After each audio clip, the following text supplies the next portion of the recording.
The shrill ring of my phone pierced the darkness at exactly 1:03 a.m. I had just drifted into that hazy space between wakefulness and sleep after a grueling 12-hour shift at San Francisco General Hospital. 20 years as an emergency room nurse had taught me that midnight calls rarely brought good news. My heart seized as I fumbled for the phone, squinting at the caller ID. "Maddie?" whispered, suddenly wide awake. I answered, pressing the phone to my ear, greeted only by ragged breathing and muffled sobs. "Maddie, honey? What's wrong?" "Mom." Her voice was barely audible, trembling with pain. "He hit me, said I was nothing." The world tilted beneath me.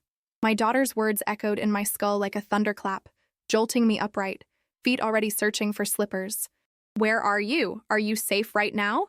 My voice was surprisingly steady despite the hurricane brewing inside me. I'm at Jessica's apartment. She picked me up. "I couldn't stay there anymore, Mom. I just couldn't." "I'm coming. Text me the address."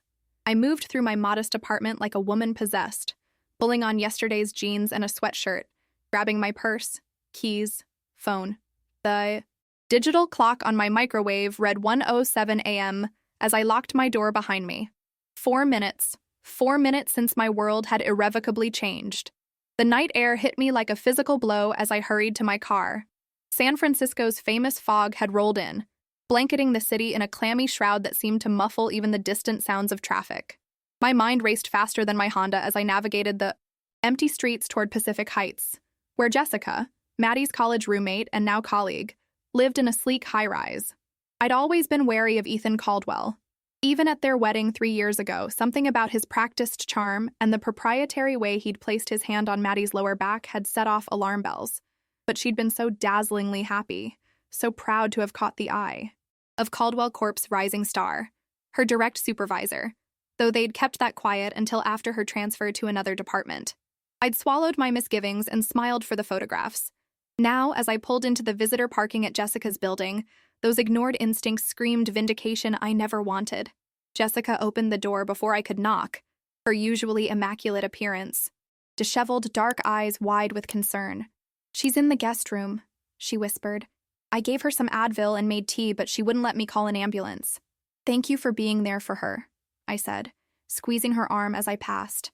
Nothing could have prepared me for the sight of my daughter huddled on the edge of the bed.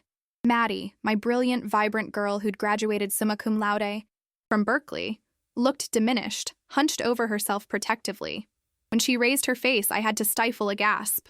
Her left eye was swelling shut, a violent purple blooming beneath it. Her lower lip was split, dried blood crusting at the corner. But worse than the physical marks was the vacant look in her eyes, as if something essential had been extinguished.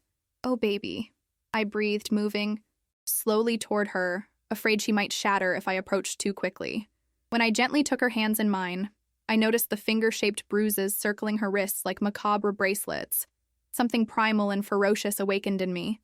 The mother bear, claws out, ready to destroy whatever threatened her cub. "Tell me everything," I said quietly, settling beside her on the bed. Her story emerged, in broken fragments, punctuated by silent tears that tracked down her cheeks. The perfect marriage had been crumbling for months. Ethan's public charm masked private cruelty, subtle at first, escalating gradually. Critical comments about her appearance, monitoring her phone, isolating her from friends, financial control disguised as helping with budgeting. "I found messages on his phone," she whispered, her voice hollow, "from Claire Danvers in marketing. They've been together for months. When I confronted him tonight, he laughed, said I should be grateful he still came home to me at all." She drew a shuddering breath. "Then he said I was nothing without him, that no one would believe me over him anyway. When I tried to leave, She couldn't finish, but the bruises told the rest of the story. He said it was my fault for making him angry, that I was hysterical, seeing things that weren't there. A bitter laugh escaped her. The worst part? For a moment I almost believed him. I held her then, my grown daughter curled against me like she used to do as a child after nightmares. Only this nightmare was real, and the monster wore expensive suits and a wedding ring. "You're staying with me tonight," I said firmly. "Tomorrow we'll figure out next steps." As I helped gather her few hastily packed belongings, something inside me hardened into resolve. Ethan Caldwell thought no one would dare challenge him. His wealth, his connections, his carefully cultivated image as San Francisco's golden boy entrepreneur. He believed his position as both her husband and boss would keep Maddie silent. He was wrong. What he didn't know was that before I was Madeline Wheeler's mother, I was Margaret Wheeler, patient advocate and witness coordinator for the district attorney's office. I'd spent 2 decades helping victims navigate the system, documenting abuse and preparing testimonies. I knew exactly how to build a case, whom to call, and what evidence to preserve. As I drove home with my shattered daughter sleeping fitfully in the passenger seat, I made a silent vow beneath the indifferent stars. Ethan Caldwell would face consequences, not through revenge but through justice, cold, clear, and public. I had no idea then that my path to keeping this promise would lead me straight into the glittering heart of Caldwell Corp's biggest night of the year, or that my daughter's dignity would be restored before hundreds of witnesses who had been blind to the truth hiding in plain sight. But that night, as I tucked Maddie into my spare bedroom like I hadn't done since she was a teenager, I simply whispered, "You are not nothing. You are everything, and we're going to prove it." In the darkness of my kitchen, I opened my laptop and began documenting every detail. While it was fresh, the injuries, the timeline, the patterns of abuse, the first steps on a journey that would ultimately expose the rot beneath Caldwell Corp's gleaming facade. Outside, the fog continued its silent sweep through the city, shrouding secrets in its embrace. But some secrets, I knew, were about to come to light. Dawn found me still at my kitchen table, surrounded by notes and opens, browser tabs. I'd slept maybe 90 minutes, but adrenaline kept me sharp. 20 years of working overnight shifts in emergency rooms taught me how to function despite exhaustion.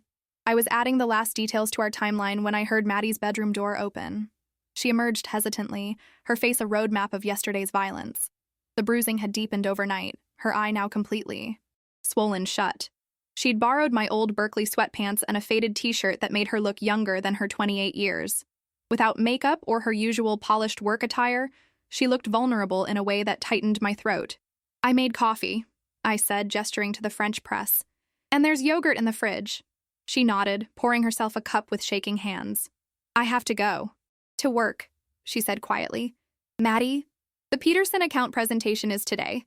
If I'm not there, it will look like your husband physically assaulted you?" I interrupted, more sharply than intended. I softened my tone. "Honey, you need medical documentation, and we need to talk about what happens next."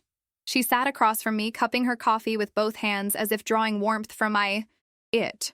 "There's nothing to discuss. I can't report him." "Why not?" "Because he's Ethan Caldwell." She stated this as if it explained everything. And in San Francisco's tech ecosystem, perhaps it did. His uncle is on the board. His family donated the west wing of the building. Everyone loves him. He's up for Employee of the Year at next week's gala. She took a trembling sip of coffee. "And I signed an NDA when we got married."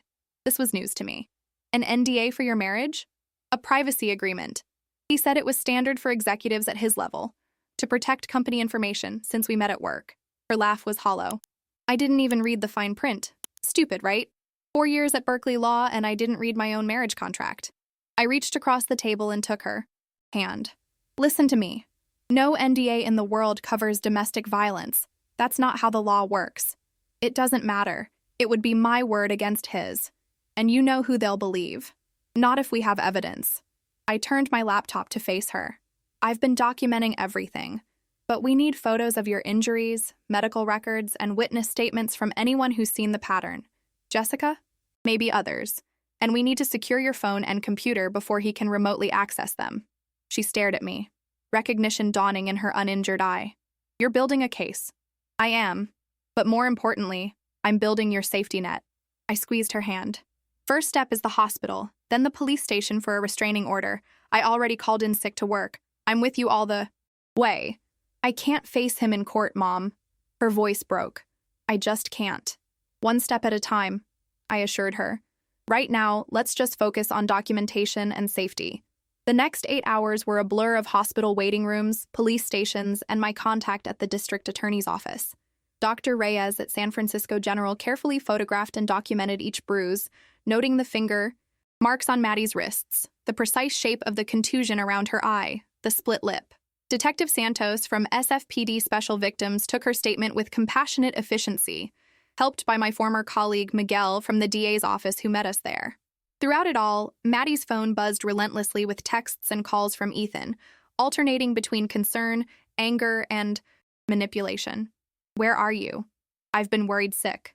This is completely unprofessional. The Peterson meeting was a disaster without you. Baby, I'm sorry about last night. You know I didn't mean it. You just pushed my buttons. If you're with your mother, I swear to God. The final message came as we were leaving the police station, temporary restraining order in hand. You're making a huge mistake. No one will believe you. Remember who I am in this town. Miguel, who'd been helping navigate the restraining order process, read the message over Maddie's shoulder and shook his head. Let's add that to the evidence file. Classic intimidation. Back at my apartment, Maddie finally collapsed into exhausted sleep while I made calls. Jessica agreed to collect some of Maddie's clothes and essentials from the penthouse while Ethan was at work. My tech-savvy nephew Ryan came over to secure Maddie's devices and recovered deleted texts Ethan had remotely wiped from her phone, further evidence of his controlling behavior. By evening, we had assembled a comprehensive documentation package: medical records, police reports, photographs, text messages, emails, and the beginnings of a financial trail showing how Ethan had gradually taken control of Maddie's accounts, despite her substantial salary as a senior project manager. I was reviewing everything when Maddie appeared in the doorway, hair damp from a shower, wearing fresh clothes Jessica had dropped off. "You missed your calling, Mom," she said, gesturing at my meticulous documentation. "You should have been the lawyer in the family." "I learned from the best victims advocates in the business," I replied. "How are you feeling?" "Like I've been hit by a truck," she admitted, sitting beside me. "But clearer somehow. Like I can finally see everything for what it was." She picked up one of the photos showing the bruise on her face. 3 years. 3 years of making excuses for his behavior, of believing I was too sensitive, too demanding, too much, of thinking if I just tried harder was better somehow. I wrapped an arm around her shoulders. "That's how abuse works, honey. It's gradual. By the time the physical violence starts, you've already been conditioned to doubt yourself." She leaned against me, silent tears falling. "What happens now?" I hesitated. "The next part would be the hardest to propose. We have options. The restraining order buys us time. We can pursue criminal charges, though those cases can be difficult to prove and emotionally draining. Or we can focus on a clean divorce with a strong settlement, using the evidence as leverage. But either way, I'd have to leave my job," she said flatly. "I can't work there with him, even in different departments. And I've worked so hard to get where I am. There's a third option," I said carefully. "One that addresses both the personal and professional situation." I showed her an email I'd found in my research. The announcement of Caldwell Corp's annual Excellence Awards Gala, scheduled for the following Saturday night. The centerpiece would be the Employee of the Year award, for which Ethan Caldwell was the frontrunner. What if we take this, directly to HR with copies to the board? Not just as a domestic issue, but as a workplace harassment and abuse of power case? The timing of the gala creates leverage. "You want to go public." It wasn't a question. "I want to give you your power back," I corrected. "In every sphere he's taken it from you." She stared at the email for a long moment, then at the stack of evidence we'd compiled. When she looked up, something had changed in her expression. A spark rekindled where emptiness had been. "Let's do it," she said. "But we need more. We need to know if there were others before me." I smiled, recognizing the strategic thinker who'd graduated at the top of her class. "I've already got a call in to a former colleague who specializes in workplace investigations. If there's a pattern at Caldwell Corp, we'll find it." As night fell outside my apartment windows, we hunched over our respective laptops, mother and daughter united by purpose. The path ahead would be difficult, the confrontation inevitable. But for the first time since that 1:03 a.m. phone call, I felt something like hope. Ethan Caldwell thought his position made him untouchable. He was about to learn otherwise. 3 days after Maddie's midnight call, we sat across from Vanessa Torres, head of human resources at Caldwell Corp. Her office was a glass-walled cube on the 32nd floor, with panoramic views of the Bay Bridge that no one was admiring. The atmosphere was charged with tension as Vanessa reviewed our documentation, her professional composure slipping only when she reached the medical photographs. "These are disturbing," she said, carefully closing the folder. Her dark eyes moved between Maddie and me. "I want to be clear about something, Ms. Wheeler. This company takes allegations of this nature extremely seriously, regardless of who is involved." "Even when it's the CEO's nephew?" I asked pointedly. Vanessa leaned forward. "Especially then. The appearance of favoritism would be devastating to company morale and culture, not to mention the legal implications. She turned to Maddie. I'm so sorry this happened to you. And I'm sorry you didn't feel you could come to HR sooner. Maddie's hands were steady in her lap, though I could see the effort it took. I convinced myself it was a private matter, that my work life and personal life were separate. They never are. When you're married to a colleague, Vanessa said quietly, particularly one in a position of authority. She tapped a sleek tablet on her desk, bringing up a calendar. I need to escalate this immediately to the ethics committee and the board. The timing is complicated with the gala this Saturday, but that cannot factor into our response. Actually, I interjected, the gala is precisely why. We're here now rather than next week. Ethan is about to be publicly celebrated as the face of this company's values. Is that the message Caldwell Corp wants to send to its employees and the world? Vanessa's expression revealed nothing, but her fingers stilled on the tablet. What exactly are you proposing, Ms. Wheeler?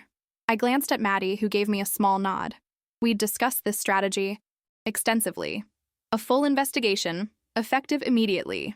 Temporary suspension of Ethan Caldwell pending results. A public statement from the company condemning domestic violence and workplace harassment, and protection for Maddie's position and career trajectory. That's a tall order to execute before Saturday, Vanessa observed. You have 48 hours of evidence already documented for you, I countered, gesturing to our materials. How many HR violations can you spot in these files alone? Vanessa was quiet for a long moment. Several, she finally admitted. The controlling behaviors in the workplace, the intimidation, using company resources to monitor a subordinate. Former subordinate, Maddie corrected, though the power dynamic never truly changed. Vanessa nodded. I understand. And to be completely transparent with you both, yours isn't the first complaint that's crossed my desk regarding Mr. Caldwell's management style. My pulse quickened. There are others? I'm not at liberty to discuss specific cases, Vanessa said carefully. But I can tell you that your documentation is considerably more thorough than anything we've seen before. She straightened in her chair. I'll need statements from your witnesses, Jessica Chen and anyone else who can corroborate the pattern. Already prepared, I said, pulling out additional folders from my briefcase. 20 years of advocacy work had taught me to anticipate every requirement. And I'd like to speak with Claire Danvers, Maddie added quietly. This clearly surprised Vanessa. The marketing director? May I ask why? She's been having an affair with my husband for at least 6 months, Maddie said evenly. The confrontation about their relationship was what triggered the physical assault. I believe she may have relevant information about his behavior and temperament. Vanessa's professional mask slipped again, just briefly. I see. That complicates matters. It clarifies them, I countered. It establishes a pattern of Ethan using his position to pursue inappropriate relationships in the workplace. Vanessa made a note on her tablet. I'll speak with Ms. Danvers personally. She looked up at Maddie. And I want to assure you that you have options here. Paid leave, transfer to another division, whatever you need while we sort this out. What I need, Maddie said with quiet dignity, is for my company to do the right thing. Not just for me, but for everyone who works here. As we left Vanessa's office 30 minutes later, I felt a curious mixture of hope and dread. We'd set events in motion that couldn't be easily stopped. A corporate investigation that would inevitably collide with Ethan's carefully crafted public image. Do you think she'll really act on it? Maddie asked as we waited for the elevator. Or just bury it to protect the company? Vanessa struck me as someone with integrity, I replied. But ultimately, it doesn't matter.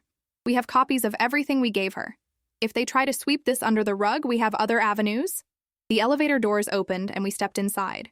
As they closed, Maddie leaned against the wall, suddenly looking exhausted. What if no one believes me? What if they all take his side? I took her hand. Then we keep fighting. But Maddie, listen to me. Truth has a weight to it, a substance. People recognize it when they see it, even if they don't want to. She squeezed my hand back. I just keep thinking about the gala. All those people celebrating him, not knowing who he really is. That's exactly why the timing matters, I said as the elevator descended. Sometimes the most powerful statement is simply being present, standing in your truth, when others are living in denial. What neither of us knew then was just how dramatically that truth would reveal itself in the coming days, or how many lives besides Maddie's would be forever changed by the approaching Saturday night. The following day brought a flurry of activity. Jessica gave her statement to HR, detailing the numerous times she'd witnessed Ethan's controlling behavior toward Maddie at company functions. Two of Maddie's team members came forward voluntarily after hearing rumors of the investigation, describing instances where Ethan had undermined Maddie's authority or taken credit for her work. Most surprising was the call I received from Miguel at the DA's office that afternoon. "You've kicked a hornet's nest, Margaret," he said without preamble when I answered. "I've had 3 different women contact me asking about restraining orders against high-profile tech executives since yesterday. Word is spreading through the grapevine." "Ethan?" "One of them, yes. The others are different companies, but same demographic. Powerful men who thought they were untouchable. Your daughter's courage is having a ripple effect." I relayed this to Maddie that evening as we sat in my living room, preparing for her interview with the ethics committee scheduled for the following morning. She'd been quiet all day, scrolling through messages on her phone with an unreadable expression. "What is it?" I asked, noticing her distraction. She handed me her phone. On the screen was a text from Claire Danvers. "We need to talk. Not about Ethan, about the others." My breath caught. The others? Apparently I wasn't the first wife, or the first subordinate. Maddie's voice was steady, but I could see the storm of emotions behind her eyes. "Claire says there's a pattern going back years. She's willing to go on record." "Why would she do that?" "She's been involved with him. According to her, she broke it off weeks ago after seeing how he treated his assistant. Then he started pursuing some new intern." Maddie shook her head. "Classic predator behavior, moving from target to target. She said she didn't know about the physical abuse with me, but she's not surprised." Her fingers made air quotes around the last words. I set the phone down, mind racing. "This changes everything for the investigation. And for the gala," Maddie added. "Vanessa called earlier. They're not pulling Ethan's award, at least not yet. The board wants more time to assess the situation." Her bitter laugh held no humor. "They're hoping to get through Saturday night without scandal, then quietly handle it after the media coverage dies down." Anger flashed through me. "That's unacceptable." "It's predictable," she corrected. "Ethan's uncle sits on the board. His grandfather founded the company. The Caldwell name is literally on the building. Of course they're circling the wagons." "Then we need to change the calculation," I said, reaching for my laptop. "Make the cost of protecting him higher than the cost of holding him accountable." "How?" I looked at my daughter, this brilliant, resilient woman who'd survived both intimate betrayal and corporate politics, and saw not just pain, but determination in her eyes. "We make sure the truth is unavoidable," I said simply, "at exactly the right moment." By Friday afternoon, 2 days after our meeting with HR, San Francisco's tech community was humming with carefully worded rumors. Nothing explicit. The Caldwell name carried too much weight for open accusation, but the whispers were persistent enough to create an undercurrent of tension throughout the industry's tight-knit social circles.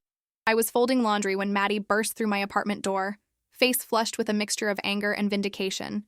"They're still giving him the award," she announced without preamble, dropping her bag on my couch.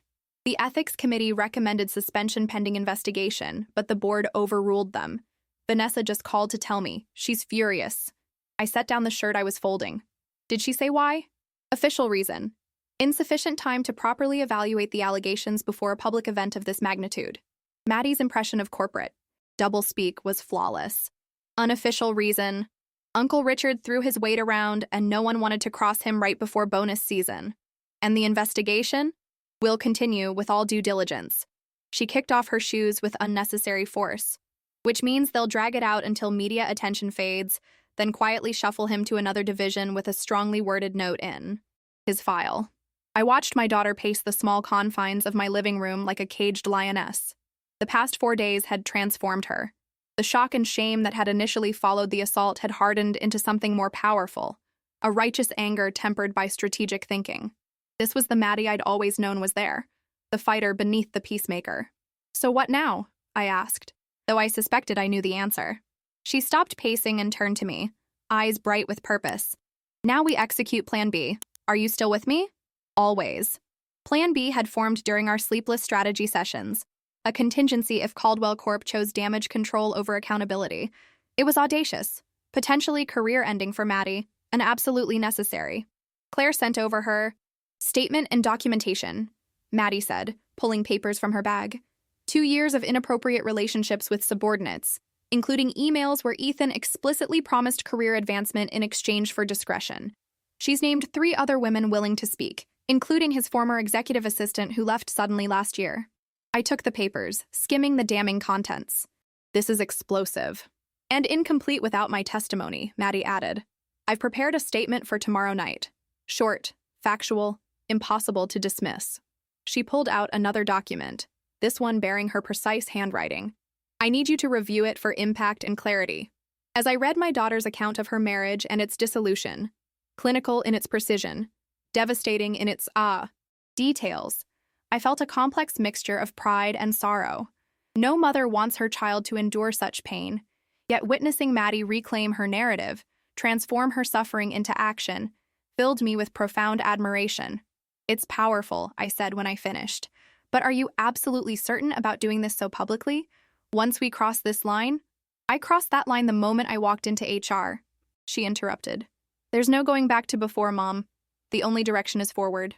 We spent the evening finalizing preparations. Miguel delivered copies of the police report and restraining order, neatly organized in manila envelopes. Ryan helped Maddie secure her digital accounts against potential retaliation. Jessica confirmed she'd reserved a table at the gala, a last-minute stroke of luck, after another company withdrew their attendance. Meanwhile, Ethan's texts had evolved from manipulative to threatening. You're making a grave mistake. My family built this company. Who do you think they'll choose? Your career is over if you pursue this. No one bites the hand that feeds them and survives in this industry. I've seen the guest list for tomorrow. Don't even think about showing up. Each message was dutifully forwarded to Vanessa and added to our growing file of evidence. Each threat only strengthened Maddie's resolve. He still doesn't get it, she said as we prepared for bed, her voice weary but determined. He thinks this is about punishment or revenge. It's not. It's about truth. It's about making sure what happened to me doesn't happen to anyone else. I hugged her. Then, this daughter who had somehow found wisdom and courage in the midst of trauma. Get some sleep, I told her. Tomorrow will be challenging enough without exhaustion. But sleep proved elusive for both of us. I lay awake in my bedroom, listening to Maddie's restless movements in the guest room, both of us haunted by anticipation. By dawn, I found her already dressed and seated at the kitchen table, staring into a cup of coffee gone cold. Second thoughts? I asked gently, putting on the kettle for a fresh brew. She shook her head. No doubts about what needs to be done, just processing the cost. After tonight, nothing will be the same. My marriage, my career, my reputation, all transformed in the public eye. I'll be that woman forever in certain circles. I sat across from her. You'll be the woman who stood up when it would have been easier to stay silent. The woman who chose truth over comfort. That's a legacy to be proud of. I keep thinking about the other women Claire mentioned, Maddie said quietly. The ones before me who had no one to stand with them. No evidence, no support system. Who just disappeared from the company and tried to rebuild elsewhere. Then, stand for them too, I said simply. The day passed in a blur of final preparations. Vanessa called twice. Once to formally inform Maddie that her request for temporary reassignment had been approved, a small victory. And once, more discreetly, to warn us that security had been instructed to be particularly vigilant at the evening's event. A thinly veiled attempt at intimidation. By late afternoon, we were at Jessica's apartment, where she'd offered her spare bedroom as a getting-ready space. The contrast between this preparation and the countless other corporate galas Maddie had attended over the years was stark. No excited chatter about networking opportunities. No discussion of strategic seating arrangements to impress executives. Instead, 3 women moved with the quiet focus of soldiers preparing for battle. Your dress is perfect, Jessica commented as Maddie emerged from the bedroom. The high-necked black sheath was elegantly understated. Its simplicity a deliberate choice. No distractions, nothing that could be criticized or used to discredit her. I wore my best suit, navy blue, professional, unmemorable except for the small gold pin on my lapel, a scales of justice, symbol given to me by my first supervisor at the DA's office 15 years earlier. Remember, I said as we gathered our things, we're not there to create a scene. We're there to ensure accountability. Dignity above all else. Dignity above all else. Maddie repeated, squaring her shoulders. As our Uber approached the glittering facade of the St. Regis Hotel, I felt a strange calm descend. In my purse rested the evidence binder.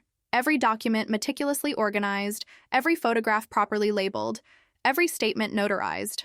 The truth, compressed into portable form. Maddie reached for my hand as the car stopped at the entrance, where photographers captured arrivals for the company newsletter and local business press. "Ready?" I asked.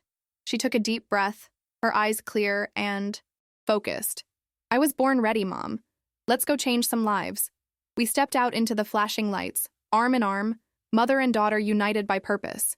Neither of us could have predicted exactly how prophetic her words would prove to be, or how many lives would indeed be forever altered by what would unfold in the next 3 hours. The St. Regis ballroom glittered with the calculated opulence of corporate success. Crystal chandeliers cast prismatic light over tables adorned with white orchids and branded centerpieces. A massive Caldwell Corp logo dominated the stage, where a podium stood ready for the evening's presentations. Along one wall, an ice sculpture of the company's distinctive C logo slowly melted, dripping symbolism no one seemed to notice. As Maddie and I entered, conversations momentarily faltered. Eyes darted our way, then quickly averted. The news hadn't been made public, but in San Francisco's insular tech community, whispers traveled at fiber optic speeds. "Table 14, Jessica murmured, appearing at Maddie's other side. Near the back, but with a clear view of the stage. We moved through the crowd with deliberate calm. I felt the weight of stares, curious, judgmental, occasionally sympathetic. My hand never left the small of Maddie's back, a silent reminder of my presence. "Mrs. Caldwell," a photographer stepped into our path. "Would you like a photo for the company newsletter?" Before Maddie could respond, Jessica smoothly intercepted. "Ms. Wheeler will pass this evening, thank you." The correction. Ms. Wheeler, not Mrs. Caldwell, hung in the air like a declaration. Maddie had legally reclaimed her maiden name that morning, another step in her reclamation of self. We had nearly reached our table when Vanessa Torres appeared, elegant in a burgundy dress that couldn't disguise the tension in her shoulders. "Madeline," she greeted, eyes flicking between us. "I didn't expect to see you here tonight." "I'm still a Caldwell employee," Maddie replied evenly, "and I have every right to attend company functions." Vanessa lowered her voice. "The situation is delicate. The board is concerned about potential disruption.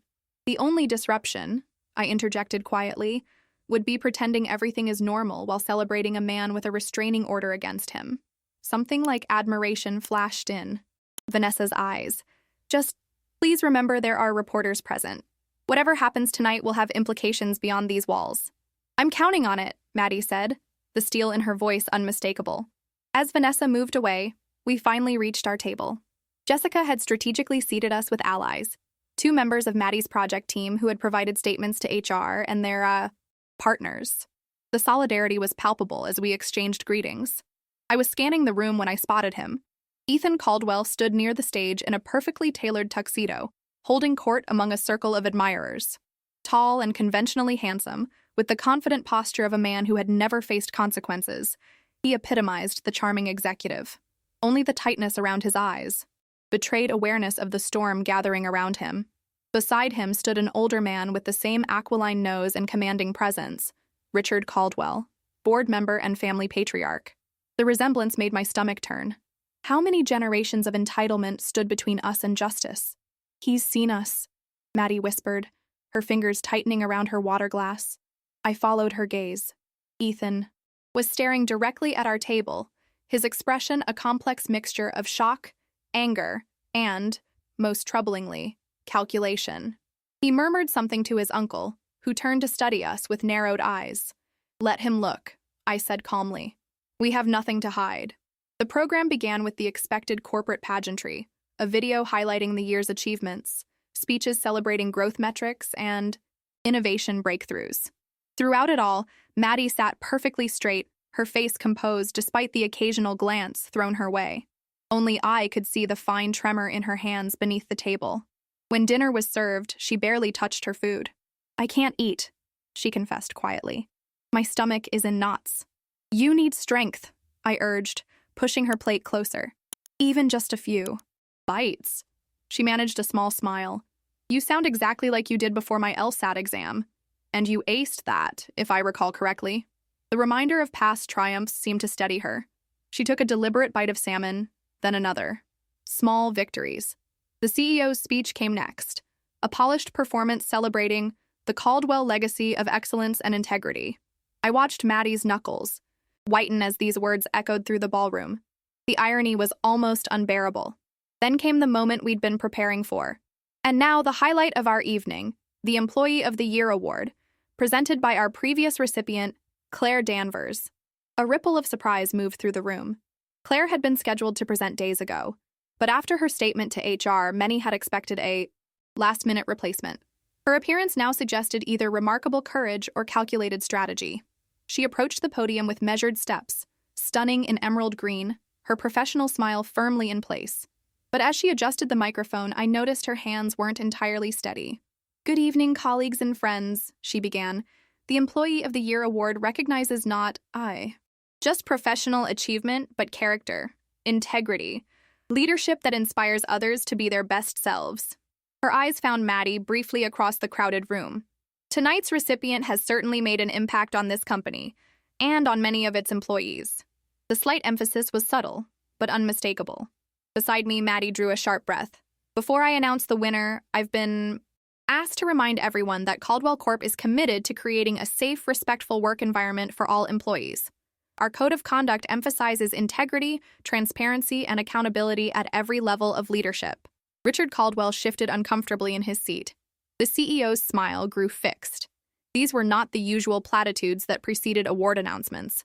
Claire continued, her voice gaining strength. "As someone who has worked closely with this year's recipient, I have witnessed firsthand how power and influence can shape workplace dynamics, for better or worse." The room had gone utterly still, 200 people collectively holding their breath as they sensed the script being abandoned. "The Employee of the Year is—" Claire paused, her eyes sweeping the room, before landing directly on Ethan. "Ethan Caldwell." Applause erupted, more from habit than enthusiasm. Ethan rose, straightening his tuxedo jacket with practiced nonchalance, though I could see tension in the set of his shoulders as he approached the stage. "Before I hand over this award," Claire said as he reached the steps, "I want to acknowledge something important. Leadership isn't just about results. It's about how we treat people, especially those with less power than ourselves." Ethan's smile faltered slightly as he took his place beside her. The award, a crystal obelisk, sat on a small table between them, untouched. "Caldwell Corp has always prided itself on being a family," Claire continued. "But families should protect their members, not exploit them. Families should hold each other accountable." The microphone picked up Ethan's muttered, "What are you doing?" His smile was now visibly strained. Claire didn't acknowledge him. Instead, her gaze found Maddie again. "I want to recognize another kind of courage tonight. The courage to speak truth, even when that truth is inconvenient or painful. The courage to stand up not just for yourself, but for others who might be silenced." In that moment, something shifted in the room, a collective intake of breath as understanding dawned. This wasn't just an award presentation. It was a reckoning. Ethan sensed it too.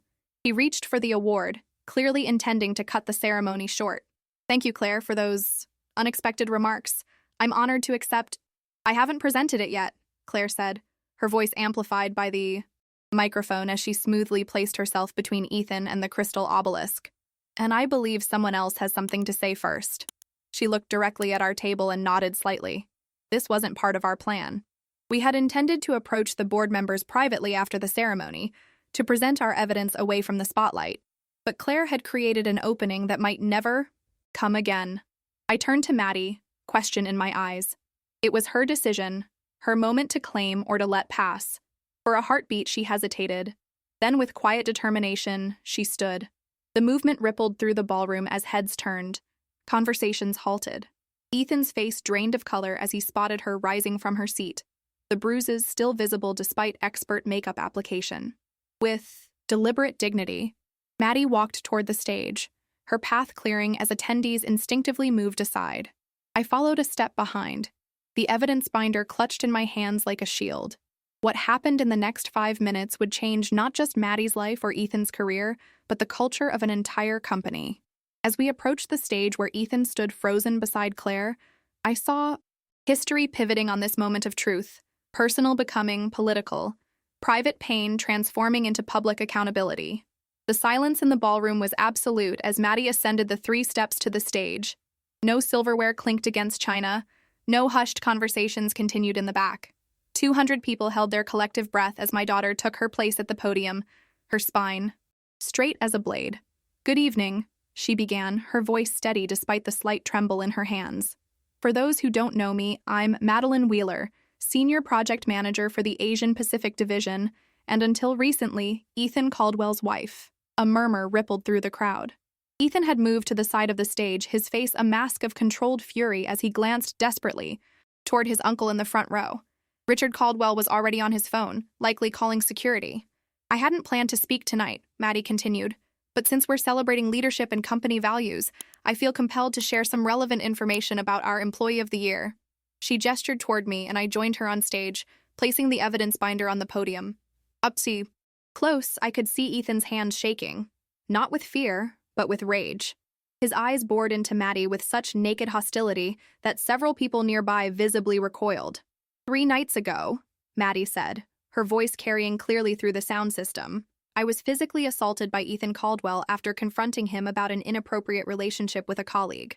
This was the culmination of 2 years of escalating emotional abuse, financial control, and workplace harassment. The collective gasp was audible. Claire, still standing near the award, nodded slightly in confirmation. I have filed a police report and obtained a temporary restraining order, Maddie continued, opening the binder to extract a document.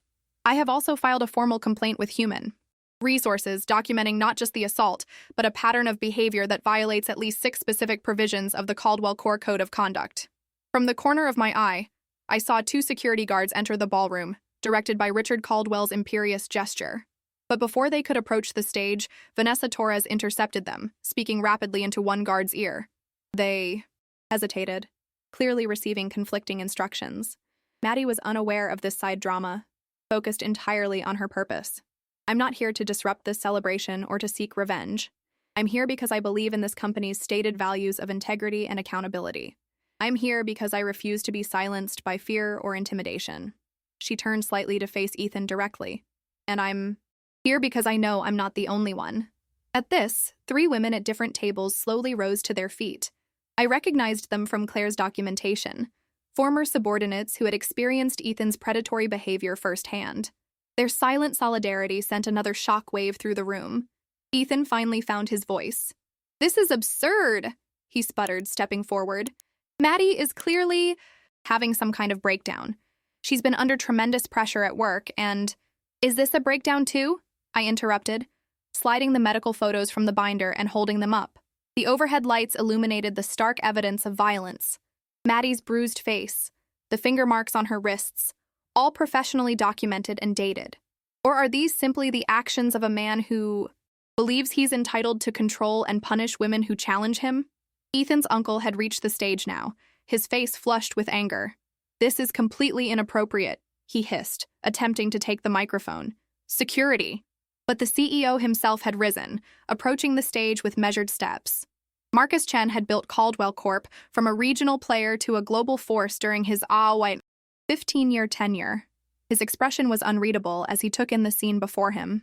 "Mr. Chen," Richard Caldwell appealed, "this disgraceful display—" Chen raised a hand, silencing him. He took the microphone from the podium and addressed the stunned audience. "As CEO of this company, I have always maintained that our most valuable asset is our people, and the trust they place in our leadership." His voice was measured, authoritative. "These are serious allegations that demand immediate attention." He turned to Ethan, whose confident facade was crumbling by the second. "Mr. Caldwell, in light of these accusations and the evidence presented, I am placing you on administrative leave, effective immediately. The board will convene an emergency session tomorrow morning to determine next steps." The ripple of whispers grew louder. Richard Caldwell's face contorted with rage. "You can't do this, Marcus. The Caldwell family does not stand above our values or our legal obligations," Chen finished firmly. "Not while I'm CEO." He turned back to the audience. "This event is concluded. I apologize to our guests for this unfortunate situation. Caldwell Corp remains committed to addressing these issues with the seriousness they deserve." As the crowd began to stir with shocked conversations, Chen approached Maddie directly, his voice lowered but still picked up by the microphone. "Ms. Wheeler, I would like to personally apologize for what you've experienced. I assure you this matter will be fully investigated without bias or interference." Ethan, seeing his carefully constructed world collapsing, finally lost his composure. "You'll regret this," he snarled, lunging toward Maddie. You think anyone will hire you after this? You think you can humiliate me and walk away? Before he could reach her, 2 security guards materialized, restraining him firmly but professionally. The restraining order I'd placed on top of our binder made their legal obligation clear. Mr. Caldwell, you need to leave the premises, one guard said quietly. Now. As they escorted a struggling Ethan from the ballroom, I watched the final remnants of his power dissolve. The charming executive, the golden boy, the entitled heir, reduced to his true form, a bully exposed, raging against the consequences of his own actions. Maddie stood absolutely still amid the chaos, her composure intact despite the emotional magnitude of the moment. I placed my hand on her back, feeling the slight tremor that ran through her. You did it, I whispered. We did it, she corrected softly. Vanessa approached, her professional mask slightly cracked by genuine emotion. That was not how I expected this evening to unfold, but perhaps it was exactly what needed to happen. She glanced at the abandoned crystal obelisk.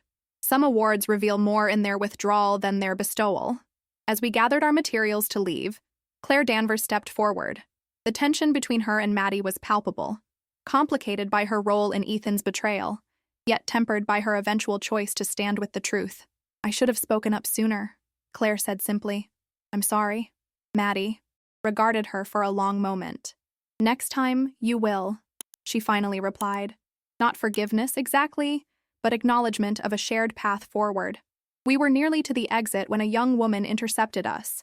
Barely out of college, her expression a mixture of awe and uncertainty. Ms. Wheeler? She said hesitantly. I just started in marketing last month.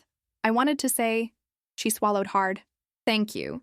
Ethan had started inviting me to mentoring dinners, and something felt off, but I couldn't put my finger on it. Watching you tonight, her voice broke slightly.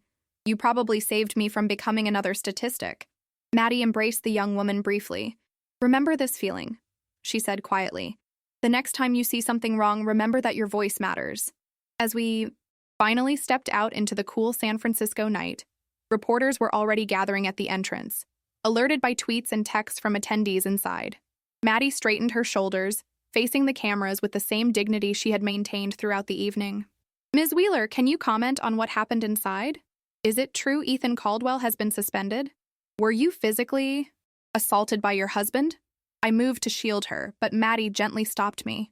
It's okay, Mom. No more hiding. She stepped forward, her voice clear and measured. Tonight, Caldwell Corporation demonstrated that no one, regardless of their name or position, is above accountability. I am grateful to CEO Marcus Chen for taking these allegations seriously and acting swiftly. As for the details, they will emerge through proper channels in due time. As our Uber pulled away from the chaos, Maddie finally allowed herself to exhale fully, her composure giving way to the emotional aftershocks of what we'd accomplished. I can't believe we actually did it, she whispered, leaning against the car window. For so long, I felt powerless, invisible. And tonight, I reclaimed my voice in front of everyone who matters in my professional world. You didn't just reclaim your voice, I corrected gently. You used it to create space for others to find theirs. As the city lights blurred past our windows, I realized we had witnessed something rare and precious, a moment when personal courage collided with institutional accountability, creating the possibility for genuine change. Tomorrow would bring new challenges, certainly. The media storm, the legal proceedings, the inevitable corporate politics. But in this moment, watching my daughter's reflection in the window, I saw something I had feared might be permanently extinguished. Hope. The media storm hit with predictable ferocity. By morning, Shutters Caldwell Corp and Ethan Exposed were trending on every platform. Our phones buzzed incessantly, with calls from reporters, women's advocacy groups, and tech industry insiders seeking exclusive comments. The story had transcended the boundaries of corporate scandal to become a flashpoint in the ongoing conversation about power, gender, and accountability in Silicon Valley. They're calling it the Caldwell Reckoning, Jessica reported, scrolling through her newsfeed as we shared coffee in my kitchen the morning after the gala. Your speech is being quoted everywhere, Maddie. Maddie looked up from her laptop where she'd been drafting a formal statement with our lawyer. Dark circles shadowed her eyes, evidence of a night spent processing adrenaline rather than sleeping, but her gaze was clear and focused. What about the company? She asked. Any official response? Jessica nodded. Chen issued a statement at 7 a.m., Caldwell Corporation is conducting a thorough investigation into these serious allegations. We have placed Ethan Caldwell on indefinite administrative leave and are fully cooperating with authorities. Our company remains committed to creating a safe, respectful workplace for all employees. Boilerplate, I observed. But at least they're not circling the, wagons. It gets better, Jessica continued. The board has called an emergency session, and rumor has it that Richard Caldwell has been asked to recuse himself due to conflict of interest. Maddie's phone chimed with an incoming email. She scanned it quickly, her expression shifting from surprise to something like vindication. Vanessa Torres wants to meet this afternoon, she said. Apparently, 17 women have come forward since last night with complaints ranging from inappropriate comments to outright coercion. They're expanding the investigation beyond Ethan to examine the entire company culture. I squeezed her hand. See? You created a pathway for others. And I'm only just beginning to understand the cost, Maddie replied softly. Ethan's lawyer called. They're threatening defamation suit, claiming I publicly humiliated him for personal gain. Empty threats, I assured her. The evidence is irrefutable, and witnesses are multiplying by the hour. It's not the legal threat that bothers me, she admitted. It's knowing that even now, after everything, he still sees himself as the victim. That kind of entitlement doesn't dissolve overnight. She was right, of course. Systemic problems rarely yield to single moments of accountability, no matter how dramatic. The real work, the slow, methodical dismantling of structures that enabled abuse, was just beginning. The days that followed unfolded in a blur of meetings, statements, and strategic decisions. Maddie met with Vanessa and the newly formed ethics task force, providing detailed testimony that would help reshape company policies. I accompanied her to a follow-up interview with Detective Santos, where the district attorney's office confirmed they were pursuing criminal charges against Ethan for domestic assault. Richard Caldwell resigned from the board 4 days after the gala, citing personal reasons in a terse statement that fooled no one. Ethan disappeared to a family property in Lake Tahoe, communicating only through increasingly desperate lawyers as his professional reputation disintegrated. Through it all, Maddie maintained a quiet dignity that impressed even her most skeptical colleagues. She declined lucrative offers for exclusive interviews, refused to engage in public mudslinging, and focused instead on the structural changes her experience could help create. This was never about destroying Ethan, she explained, when a particularly persistent reporter cornered us outside my apartment. It was about ending a cycle of abuse that harmed multiple women and corrupted an entire corporate culture. The goal isn't punishment, it's transformation. 1 week after the gala, Maddie received an unexpected call from Marcus Chen, requesting a private meeting at his office. We approached with cautious optimism, unsure of his motives but hopeful about his demonstrated willingness to act decisively. Chen's corner office offered panoramic views of the city, tasteful artwork, and none of the ostentatious displays of wealth that characterized most executive suites. He greeted us with formal courtesy, his expression grave. Ms. Wheeler, Mrs. Wheeler, he began once we were seated. First, let me apologize again for what you've endured. No employee should fear harassment or retaliation, and no human being should experience abuse from a partner. Maddie nodded acknowledgement but remained silent, waiting for the purpose of this meeting to emerge. Our internal investigation has revealed disturbing patterns that extend beyond Ethan Caldwell, Chen continued. It appears that certain executives, including members of the Caldwell family, cultivated an environment where inappropriate behavior was tacitly accepted, even rewarded. He placed a folder on the desk between us. This is our action plan moving forward. New reporting structures, mandatory training, anonymous feedback channels, independent oversight of HR processes. He slid the folder toward Maddie. And I'd like you to lead its implementation. Maddie blinked in surprise. Lead it? As our new chief ethics officer, reporting directly to me and the board, your legal background, combined with your first-hand experience, makes you uniquely qualified to guide this transformation. The offer hung in the air between them, unexpected, compelling, and complicated. Maddie glanced at me, then back at Chen. Why me? She asked simply. There are more experienced executives, consultants who specialize in corporate ethics. None with your moral courage, Chen interrupted, or your demonstrated commitment to this company's true values, not just its bottom line. He leaned forward slightly. When you spoke at the gala, you didn't just expose wrongdoing. You reminded all of us what integrity actually looks like in practice, not just in mission statements. Maddie was silent for a long moment, processing the implications. I'd need complete autonomy, she finally said, and direct access to the board for quarterly reviews. Already included in the job description, Chen confirmed, a hint of approval in his eyes at her immediate focus on structural authority rather than compensation or title. And I want Claire Danvers on my team, Maddie added, surprising us both. Her actions were flawed, but she ultimately chose accountability over self-protection. That perspective will be valuable. Chen nodded slowly. Agreed. Anything else? Maddie straightened in her chair. Yes. A public commitment from Caldwell Corp to support domestic violence survivors through policy advocacy and financial contributions to relevant organizations.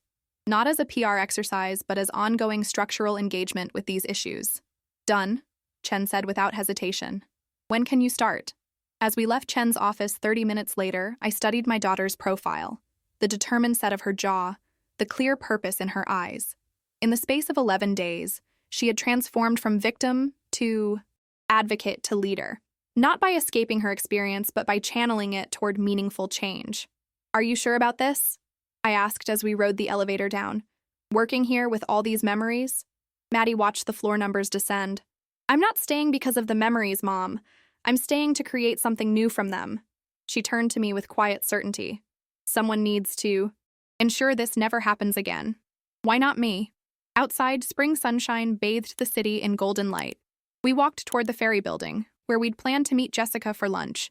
People hurried past, absorbed in their own worlds, unaware they were brushing shoulders with a woman whose courage had already begun reshaping one of the city's most powerful institutions. What about you? Maddie, asked as we waited at a crosswalk. Back to business as usual at the hospital? I considered the question, realizing I hadn't thought much about my own future amid the whirlwind of supporting Maddie. 20 years in emergency nursing had taught me invaluable skills. Crisis management, advocacy, bearing witness to both trauma and healing. But perhaps those skills could be applied in new contexts. Actually, I said as the light changed, I've been thinking about reaching out to that domestic violence advocacy group that contacted us, see if they need someone with medical background for their support team. Maddie smiled, the first truly untroubled smile I'd seen from her in weeks. Look at us, she said, finding purpose in pain. As we crossed the street, a notification chimed on Maddie's phone. She checked it, then stopped walking, her expression complex. Ethan's lawyer, she said quietly. They've dropped the defamation threat. He's agreed to an uncontested divorce and will not fight the restraining order. She looked up at me, eyes bright with unshed tears. It's really over, Mom. I embraced her there on the sidewalk, oblivious to the stream of pedestrians moving around us. In that moment, I felt the full circle of our journey, from that terrifying 1:03 a.m. phone call to this sunlit afternoon of possibilities. The path between had been painful, demanding courage neither of us knew we possessed until circumstances required it. But standing there with my daughter, I understood something essential. Healing isn't about erasing trauma. It's about transforming it into wisdom, compassion, and purposeful action. Maddie wasn't defined by what Ethan had done to her. She was defined by how she had chosen to respond, with dignity, integrity, and an unwavering commitment to creating something meaningful from her suffering. It's not over, I corrected gently, releasing her from our embrace. It's just beginning. 6 months passed, each day bringing small victories and inevitable challenges. Summer faded into autumn, painting San Francisco in rich golds and deep reds that seemed to mirror the transformative energy sweeping through Caldwell Corp's glass tower. I stood in the back of the company auditorium, watching my daughter address a room of 300 employees, executives, middle managers, and support staff gathered for the unveiling of what they were, calling the Accountability Initiative. Maddie looked nothing like the bruised, broken woman who had appeared at my door that fateful night. Poised and authoritative in a simple navy suit, she commanded the room with quiet confidence. Corporate culture isn't created through mission statements or motivational posters, she was saying. It's built through daily actions, consistent values, and most importantly, through the courage to acknowledge when we fall short of our ideals. From my vantage point, I could see the rapt attention on the faces before her. Some skeptical, others hopeful, all engaged. The journey to this moment had been neither simple nor linear. There had been resistance, of course. Old guard executives who resented the scrutiny, mid-level managers who feared the dissolution. of familiar power structures, employees concerned about overreaction, and uncomfortable workplace dynamics. Each challenge had been met with the same thoughtful persistence that characterized everything about Maddie's approach. Listening deeply, acknowledging legitimate concerns, and always returning to the fundamental principle that everyone deserved dignity and safety in their professional lives. Beginning next month, Maddie continued, every department will implement the new reporting framework we've developed together. Anonymous channels, clear escalation paths, regular culture assessments with results transparently shared, and most importantly, consistent consequences regardless of title or tenure. In the front row, Marcus Chen nodded approval. Beside him sat Claire Danvers, who had surprised everyone with her fierce commitment to the initiative, channeling her complicated guilt into determined advocacy. Their unlikely alliance had become one of the program's greatest strengths. Claire's insider knowledge of executive dynamics complementing Maddie's legal expertise and moral clarity. As the presentation concluded to genuine applause, I slipped out to prepare for my own appointment. 3 days a week, I now divided my time between nursing shifts and my new role as a trauma support specialist at Bay Area Survivors Network. The organization provided resources, counseling, and advocacy for survivors of domestic violence, work that had unexpectedly become my passion in the wake of Maddie's experience. That afternoon, I was meeting with a young woman who had reached out after reading about Maddie's story in a feature article titled, "The Silence Breakers: How One Woman's Courage Transformed a Corporate Giant." Like so many others who had contacted us in recent months, she was seeking not just practical support, but something more elemental: hope that surviving abuse could lead to genuine healing and renewed purpose. I arrived at the network's comfortable offices in the Mission District, warmth filling me as I greeted colleagues who had quickly become friends. This place, with its soft lighting, comfortable furniture, and walls adorned with artwork created by survivors, had become my second home, a community united by shared commitment rather than shared trauma. "Margaret," Elena, our program coordinator, called as I hung my coat. "Your 3 o'clock is here already." She seems nervous. I found Jasmine waiting in our small meeting room, fingers fidgeting with her phone case, eyes darting nervously toward the door. She couldn't have been more than 25, though experience had taught me that suffering often added invisible years that statistics couldn't capture. "Jasmine, I'm Margaret Wheeler," I said, offering my hand rather than the hug I might have given in different circumstances. Early sessions were about establishing safety and boundaries, lessons learned both professionally and personally. "Thank you for meeting me," she said quietly. "I wasn't sure. I read about your daughter, and it seemed like maybe you'd understand." "I'm here to listen," I assured her, settling into the chair across from her. "Whatever you're comfortable sharing." Her story emerged hesitantly at first, then with increasing confidence as she realized I wasn't going to judge, minimize, or rush her narrative. The patterns were heartbreakingly familiar. A charming partner whose protectiveness gradually revealed itself as control, whose high standards manifested as criticism, whose passion became rage directed at perceived slights. "The worst part," Jasmine confessed, "is feeling like I should have known better, like I should have seen the signs." I recognized the self-recrimination in her voice, the same tone Maddie had used in those early days after leaving Ethan. The tendency of survivors to blame themselves for not preventing what they couldn't possibly have anticipated. "Would you say that to a friend in your situation?" I asked gently. "Or would you recognize that abusers are exceptionally skilled at normalizing behavior that, viewed from outside, would clearly raise red flags?" She considered this, eyes downcast. "I just don't know how to start over. He was everything. My whole world narrowed until there was only him, his moods, his needs. Now I'm free, but I don't remember who I was before." "Perhaps the question isn't who you were before," I suggested, "but who you might become now. Freedom isn't just about escaping something negative. It's about creating something positive from the experience." I shared some of Maddie's journey. Not the public version that had been reported in the press, but the private moments of doubt, grief, and gradual reclamation of self. The nights spent questioning every decision, the difficult boundary setting with well-meaning but overwhelming supporters, the slow rediscovery of simple pleasures that abuse had stolen. By the end of our session, Jasmine had agreed to join our weekly support group and accepted referrals for both legal assistance and career counseling. As I walked her to the door, she paused. "Do you think your daughter would ever Talk to someone like me? Not for publicity or anything. Just, I'd like to know it really gets better, that this hollow feeling doesn't last forever. I think she'd be honored, I said truthfully. Why don't you come to our community dinner next week? Maddie usually stops by after work. These monthly gatherings had become a cornerstone of our program. Informal potlucks where survivors at different stages of their journeys could connect, share resources, and simply exist in a space where their experiences were understood without explanation. Maddie rarely missed them, despite her demanding schedule. After Jasmine left, I completed my session notes and checked the time. Just enough to make it across town for the event I'd promised not to miss, no matter what. The courthouse was quieter than I'd expected for such a significant moment. Perhaps because the most dramatic confrontations had already played out months earlier, in the St. Regis ballroom, in boardrooms, in courtroom preliminary hearings. This final chapter was almost a formality, the official conclusion to a story whose emotional resolution had already occurred. I slipped into a seat in the back row just as the judge entered. Maddie sat at the plaintiff's table with her lawyer, her posture relaxed but dignified. Across the aisle, Ethan's attorney sat alone, his client having chosen not to appear for this final humiliation. The divorce proceedings were brief and anticlimactic. The settlement had been negotiated weeks ago, its terms reflecting the dramatic shift in power that had occurred since that night. In May, Maddie had asked for nothing beyond what was legally hers.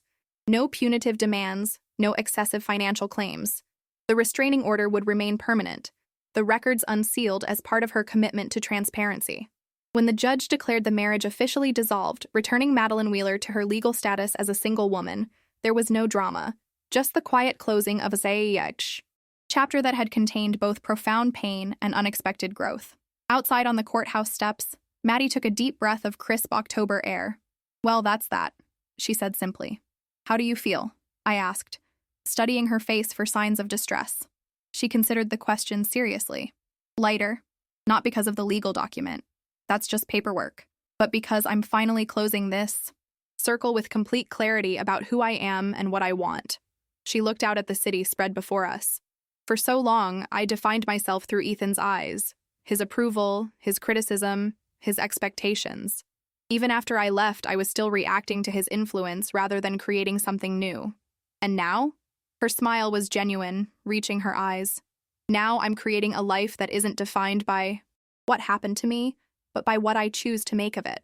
We descended the steps together, heading toward the small celebration Jessica had organized at her apartment. Not to commemorate the divorce, but to honor Maddie's journey from survival to advocacy to thriving. "Did I tell you about the mentorship program we're launching next month?" Maddie asked as we walked. "Pairing senior women, executives with new hires to create support networks from day one."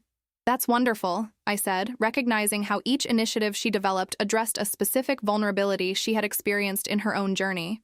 "And Chen has approved my proposal to extend our ethics framework to all major vendors and partners," she continued.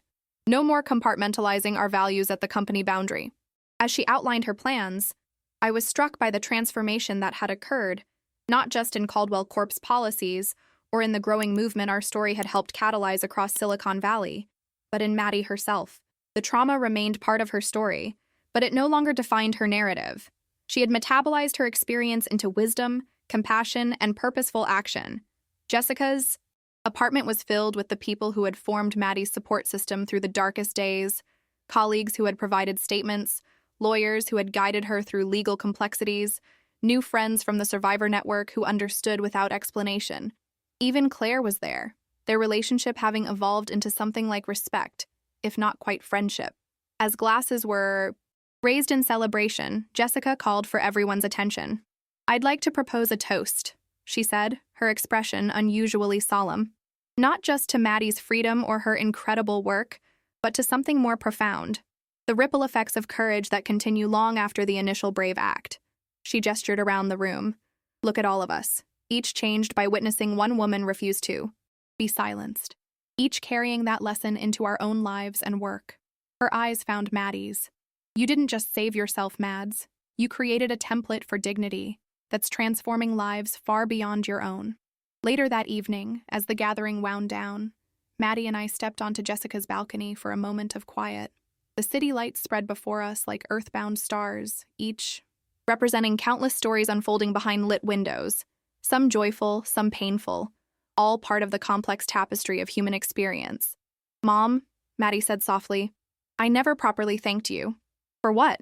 For answering the phone at 1:03 a.m., for believing me without question, for showing me what strength actually looks like. She turned to face me fully. I keep thinking about that. Night. How close I came to not making that call, to believing I deserved what was happening. But you did call, I reminded her. That first act of courage made everything else possible. She nodded, a gentle smile playing at her lips. Someone asked me recently if I regret marrying Ethan, if I wish I could erase those years completely. What did you tell them? That while I would never choose abuse, I don't regret the wisdom I've gained from surviving it. That sometimes our deepest wounds become our most powerful sources of compassion for others. She gazed out at the city. Besides, without that experience, I wouldn't be doing the work I'm doing now. Work that feels more meaningful than anything I've ever done. I put my arm around her shoulders. This remarkable daughter who had already transformed personal tragedy into purposeful action. Some people spend their entire lives searching for that kind of clarity. I just wish the price hadn't been so high, she admitted quietly. The price was never your choice, I reminded her. How you responded to it was, and that response has created ripples that are changing lives, including your own. As we stood together in comfortable silence, I thought about the journey that had brought us to this moment, from that terrifying midnight call to this peaceful evening of quiet celebration. The path between had required courage, perseverance, and the willingness to transform pain into purpose.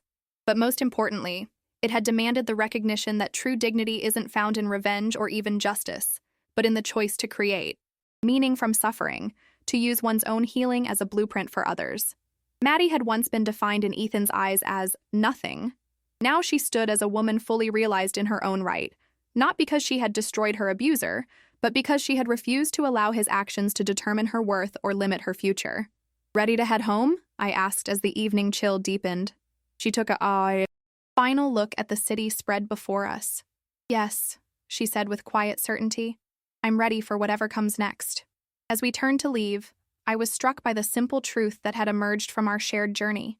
True strength isn't measured by the ability to inflict pain or dominate others, but by the courage to remain whole in the face of suffering, and then to transform that suffering into a light that illuminates the path for others. In the end, Ethan hadn't been defeated by public exposure or legal consequences, though these were necessary components of accountability. He had been defeated by Maddie's refusal to be diminished by his actions, her insistence on reclaiming not just her safety and dignity, but her capacity for joy, purpose, and contribution. That, I realized, was the most profound victory of all.